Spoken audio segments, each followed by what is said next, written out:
Welcome. Do you know Susanne von Nathusius? She was a German portrait painter at a time when female artists were rarely taken seriously. It was not only her talent, but also her financial independence that helped her establish herself as a portrait painter and realize her artistic potential. Let's take a closer look at her life.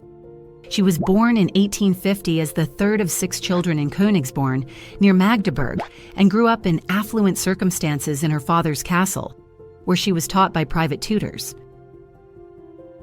She later studied at the Royal Art School in Berlin under Gottlieb Biermann and Karl and was supported by Julius Jacob.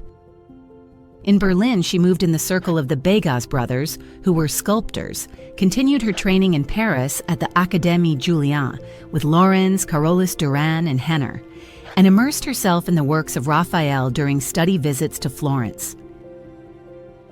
She worked as a portrait and figure painter, and thanks to her financial independence, was free to choose her commissions.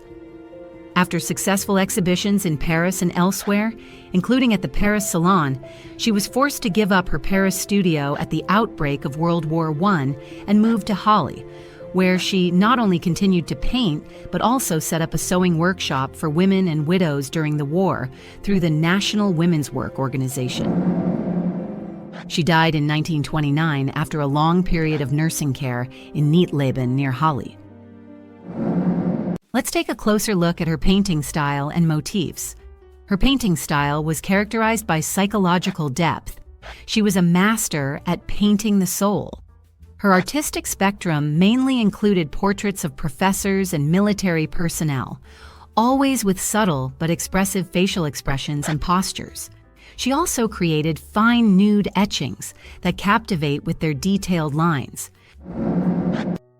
Her well-known works include Cecilia, which combines academic rigor with subtle psychological expressiveness and was shown at the Great Berlin Art Exhibition in 1894, the portrait of her brother Wilhelm von Nathusius, which captures the authority and dignity of the officer in a powerful yet detailed style without losing personal intimacy, and Portrait of a Boy, which she created with delicate color transitions and sensitive lines. Her sensitive life's work impressively captures people and their personalities in a unique way, even if not many of her works can be found today. We hope you enjoyed this insight into the life and work of Susanne von Nathusius. If so, subscribe to our channel for more exciting art stories. And if you have any further information about her life and work, please write it in the comments.